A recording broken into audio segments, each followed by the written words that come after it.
Something curious took place 1 month ago when the PBOC announced on April 17 that it would cut the reserve requirement ratio, RRR, by 1% to ease financial conditions. It broke what until then had been a range-bound market for both the US dollar and the US 10Y Treasury, sending both the dollar index and 10Y yields soaring.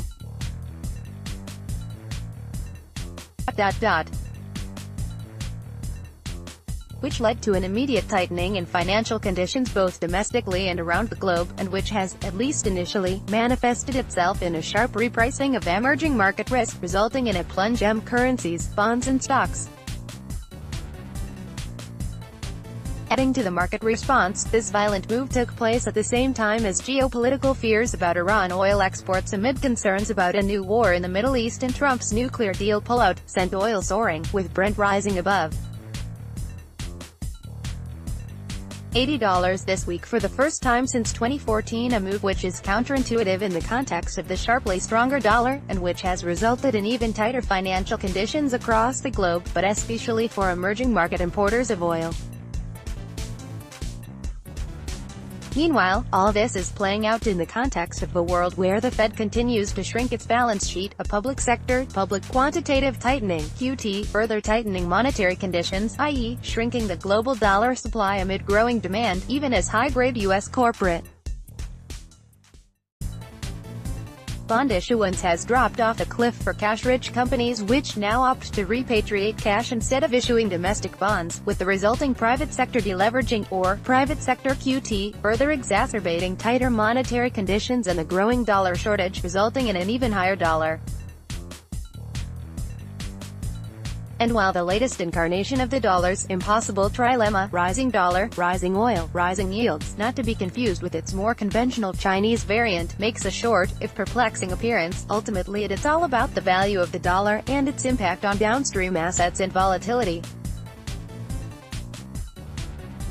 This is the point made by Deutsche Bank's derivatives expert Alexander Kosick, who in his latest report writes that, in the context of the Fed's normalization and monetary policy fine-tuning, the USD is emerging as the key variable. It presents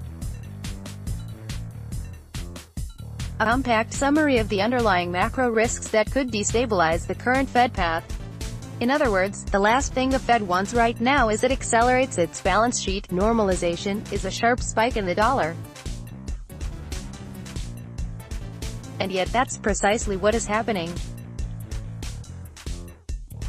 Kosick explains, a strong USD corresponds to generally hawkish Fed in an environment where the US is recovering fast while the rest of the globe is still too slow or recessionary, or that the Fed is pushing rates above the neutral and causing excessive tightening of financial conditions and potentially triggering recession.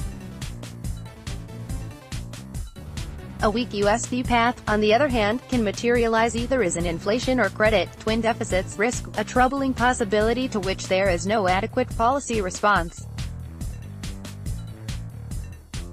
For Kosick, the relative strength of the dollar is the exogenous event that could awake markets from their peaceful slumber, resulting in a violent reassessment of monetary conditions as the Fed quietly undoes the biggest monetary experiment in history, or as he puts it, although unwind of stimulus and Fed exit continue without disrupting the markets, the underlying stability remains local, threatened potentially by the tail risk. For now, the DB strategist notes, the current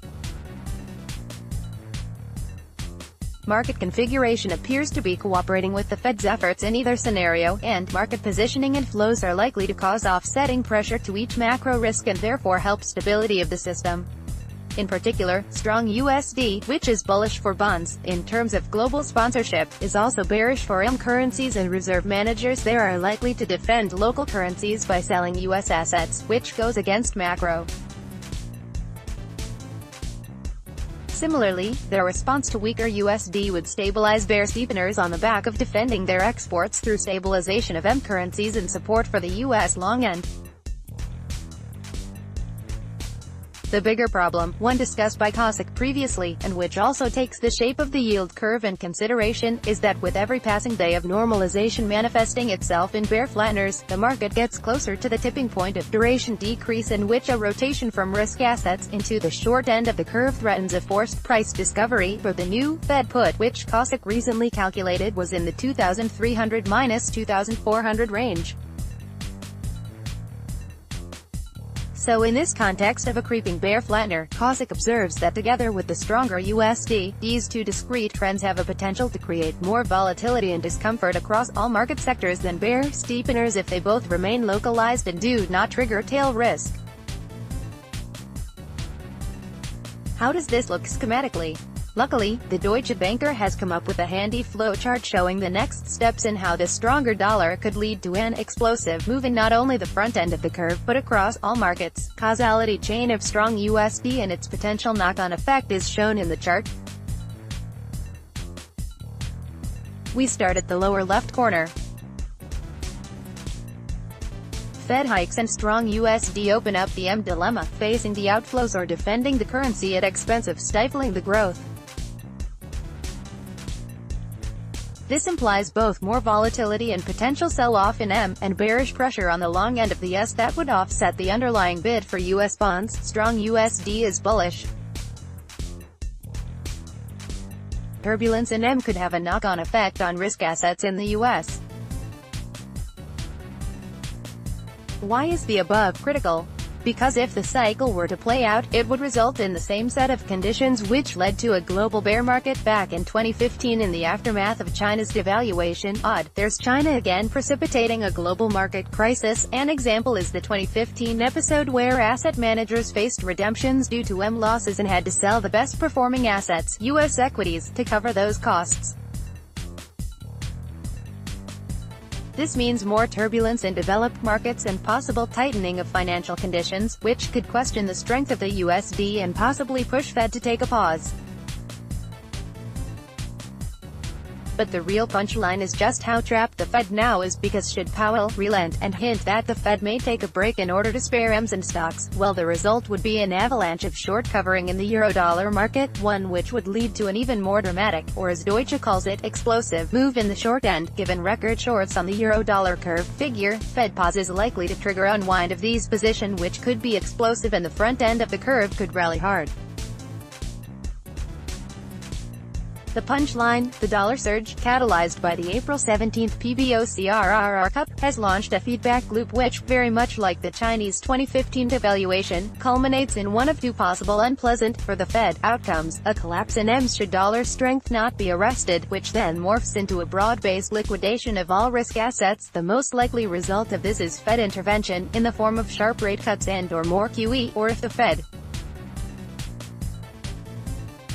verbally relents again, as it did in 2016 with the Shanghai Accord, and suggests that financial conditions are now too tight, it threatens to crush the biggest dead-spec short position ever, leading to trillions in paper losses, and an unprecedented collapse in the short end. The EPFR data reflecting the ETF and mutual funds flows show continued outflows from the emerging markets and inflows into the short end of the S curve, which is only increasing the stress in this sector. So, although we should see continued stability at the long end of the curve due to offsetting pressures between macro inflows, a slow grind of the front end, if persists, could morph into a volatile whipsaw. Further strength in the USD and the front-end sell-off on the back of more hawkish Fed could be potentially bearish for risk assets and act as a trigger for rates reversal. In short, while the Fed has found itself trapped before, it was only the recent spike in the dollar, thanks China, that has forced the Fed to act, with either decision, either further hawkishness or a dovish relent, leading to major market pain. And the longer the Fed delays making the key decision, the more painful the outcome will eventually be.